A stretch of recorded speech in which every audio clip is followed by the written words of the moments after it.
We will take a break on a somewhat heated and back and forth conversation to visit with Scott Bounds. He is Mississippi representative. District 44 is his backyard, chairman of Appropriations B.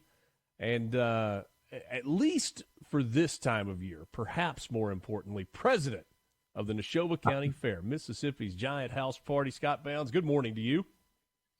Hey, good morning, Richard. I was able to catch about the past 15 minutes of your conversation, so let's get to the lighter side of things. There we go. I like it. Are we ready to go? We know how big a deal the Neshoba County Fair is. It's something that so many people look forward to on a year-in, year-out basis. You and I have talked in the past about this phenomenon that exists, that is the Neshoba County Fair, and how it has bridged families for generations. Ready to go? We're ready to go. This is the 136th Neshoba County Fair.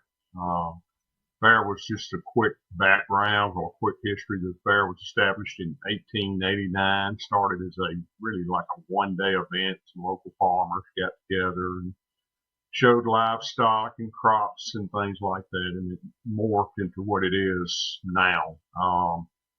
591 individually owned cabins. This year, I think we have 587 RV spots, and we have a waiting list of over 200 people wanting to secure RV spots, which do not come up very often. But it's a lot of people that come, and it's and Richard, I will tell you, the fair, I get it. The fair is not for everybody. I heard you mention yesterday it's either hot and dusty or hot and muddy, and it's different, but it is a very, very unique event here in Mississippi. We're the last remaining campground fair in the United States, so it's a different and unique event, and we bring a lot of things to the forefront. For years and years and years, we were the only licensed horse racing track in the state, and now. When I say licensed, I'm talking about licensed to run horses. I'm not talking about licensed for pari-mutuel wagering legally. Let me put it like that. Not that ever has happened at the fair. No friendly wagers have ever happened on the side, I'm sure. Wink, wink. Wink, wink. Wink, wink, nudge, nudge. It's interesting to me what you say about the campground. Obviously I've seen the RVs and where they're parked and that setup, and yet most people, when they think about the fair, they think about cabins. You hear people talking about cabins and the stuff that's been passed down from generation to generation. You and I have talked about the fact that those rarely come on the market, and it's a super hot commodity when they do. I don't think I realized that 500 strong with a 200-person waiting list was the RV piece of it. Is that more RV spots than there are cabins in the fairground? No. There's a few more cabin spots, and we expanded our RV lots probably 15 years ago, maybe 20 years ago. But we are about maxed out as far as capacity on land where we can make additional spots, and or our utility infrastructure is just not where we can expand right now. So I'm not saying we're not growing. We're growing. The investment that people are putting back into cabins, if they tear down and rebuild, or if they buy, is off the charts. And we've got, as a board, we've got to be able to continue to put on a safe and a good fair thing, one that families can come to and continue to enjoy. And it's really, this week, it's really gearing up to the crescendo when it opens up on Friday. And we got a lot of things planned this year. Me being an elected official also, it's one thing that's unique, or one thing that's a little bit different for us this year, is that we're in the middle of a statewide election cycle. So we're 2 years into a 4-year term. So typically the political speaking and political fireworks may be a little subdued this year. But with everybody and their brother deciding they're going to run for governor, which I'm not. So let me put that out there. Okay. Everybody else is. I'm not. Breaking news on Mornings with Richard Cross. Scott Bell's not going to be running for governor in 2026. 7. Yeah, 7. 27. But I will say. Or 2026. Yeah. But we got 2 days of political speaking on Wednesday and Thursday. Of course, all of our schedules can be accessed at NeshobaCountyFair.org. We got a flip book on that as the program, but we got daily schedules also, so whatever you want to do. But we still got a good political speaking lineup scheduled, Richard, for Wednesday and Thursday of the fair next week.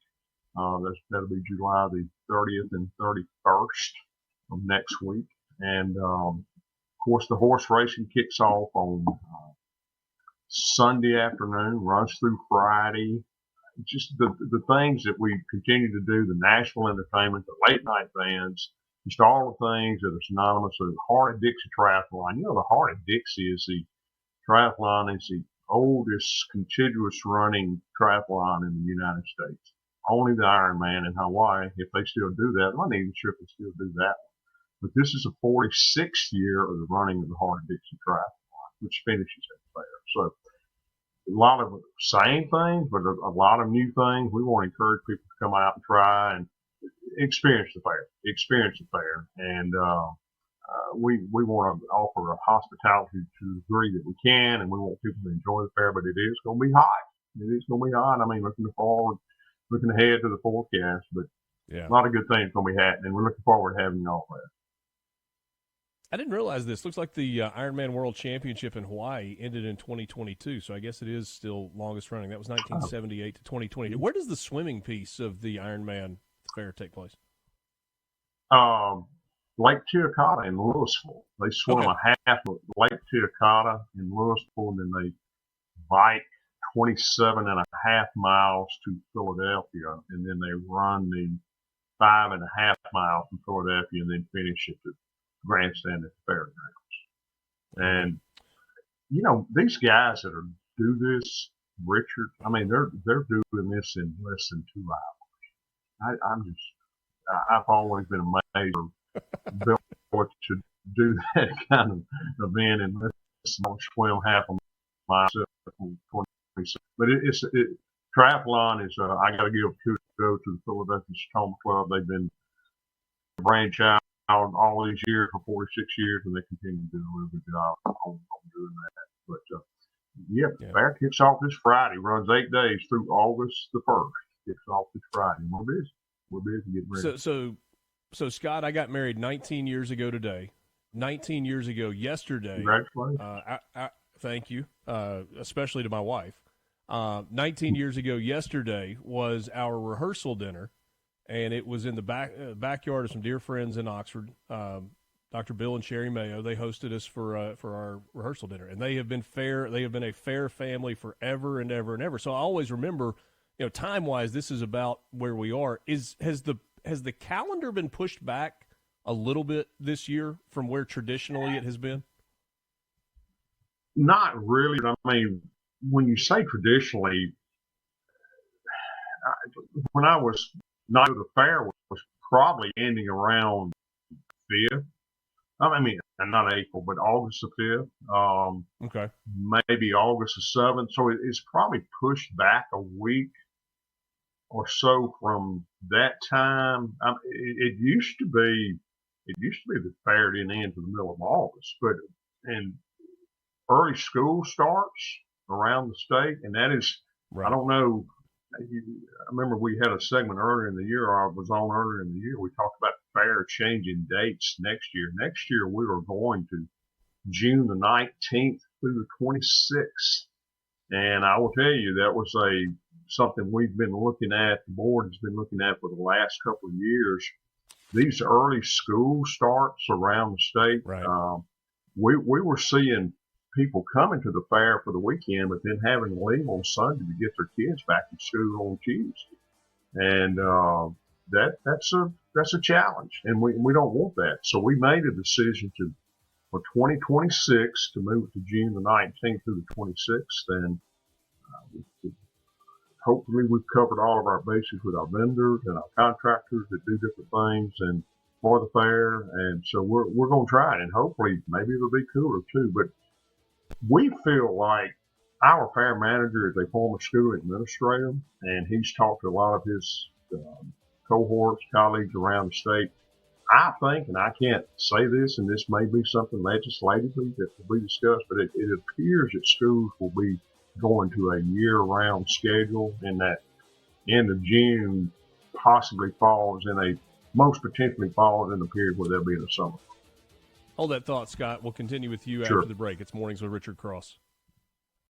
Good to be with you this morning. It's Mornings with Richard Cross, SuperTalk Mississippi, streaming at supertalk.fm, SuperTalk TV, and, of course, on your SuperTalk Mississippi radio stations. Thanks for being with us, and thanks to Scott Pounds for joining us. He is president of the Neshoba County Fair, and so much to discuss as we get closer to the start of the fair, and got a legislative session in the rearview mirror.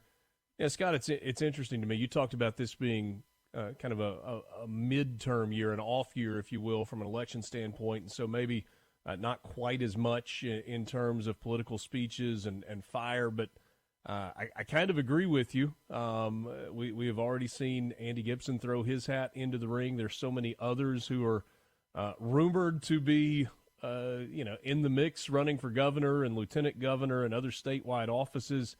And yet we're still a couple of years away from that. When you look into your crystal ball, and there have been some moments, oh, goodness, we know that there have been some moments through the years at the fair with some of the political speeches that have happened. Are we a year away from one of the most entertaining speaker lineups that ever has existed at the fair? Or is it just too soon to know? Well, yeah, so let me sort of tell you how our invitation process works, Richard, or tell the audience and share with you.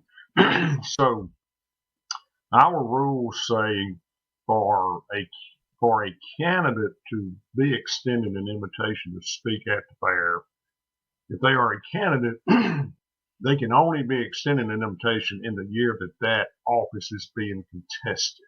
Okay? So they have to be a qualified candidate to be able to be issued an invitation to speak. Now, does that give incumbents who may be running for a higher office or another office an advantage? Yes, but that are our rules. And I will tell you why we do that. It's we don't have enough time in the day to schedule everybody that wants to speak at the Neshoba County Fair. I'm just being really honest with you and the audience, Richard. We do not have enough time to schedule everybody who wants to speak at the fair, so we have to cut it off. But so in response to your question, I think there's going to be some people running that will not speak next year, but I think they will be there this year working the crowd, because I've already heard of some that will be there, and there are signs up of people that I'm going like, okay, where are these signs coming from? What are they up for?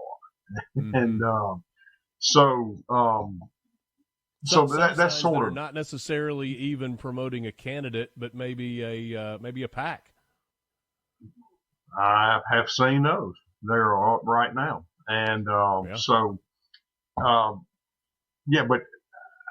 I just the atmosphere, the environment, the political environment. I think we're going to really see it.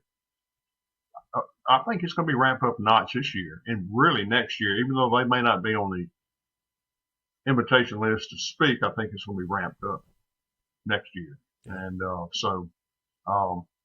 one thing, in sort of getting off politics for a minute, and I know you being the sports guy that you are, we've got a very unique opportunity with ESPN coming to the fair this year. Yeah. And as part of their 50 states in 50 days, we were chosen as Mississippi's location by ESPN to come. They will be coming in on Monday, doing some filming interviews on Tuesday morning. Their 1 p.m. national broadcast of SportsCenter will be back and forth between their Connecticut and the Neshoba County Fair studios. We'll be getting some good exposure. The Shay Cornett, one of the anchors on SportsCenter, will be at the fair. We're looking forward to that. We're looking forward to I've seen some of the clips of some of the places where they've been, and not downplaying any of the other states, but I really think the Neshoba County Fair is top of all else. I really do think some of the things we've got lined up for Shay Cornett to do. I don't know where that young lady's from, but she's fixing to get exposed to some good old Southern stuff. I think she is an Indiana girl and was a college athlete, and so I would imagine that she's going to be up for the challenge. And this is something that 20 years ago happened, right? The SportsCenter did kind of a across the country deal in all 50 states 20 years ago, and they chose the Neshoba County Fair. So back again. Hey, we've only got a minute left. I want to finish here if we can. So many people talk about, okay, it's hard if you don't have a cabin or you don't have an RV spot. For people that just want to experience the fair, maybe that have never done that before, what is their best game plan in 30 seconds? Well, their best game plan, I would come, and depending on what they want to do. If they want to, if an individual wants to be in politics or watch politics, you need to come on Wednesday and Thursday. Carnival's open 8 days. That's your standard fair midway, county fair midway. So you can come anytime. It just depends on what you do. A lot of people they just want to come to the horse races. And, we've got covered grandstands. Of course, you got all the carnival food and all that. And I can assure you, people can identify you as a first time visitor. They just can't. And you're going to be asked, hey, do you want to? Yeah, they're going to make you feel welcome. We are going to do our best to make you feel welcome. We really are. But we are looking forward. 136th year, Richard, and looking forward to having you on. And look forward to seeing you next week. Mornings with Richard Cross. That's Scott Bounds. We're back right after this.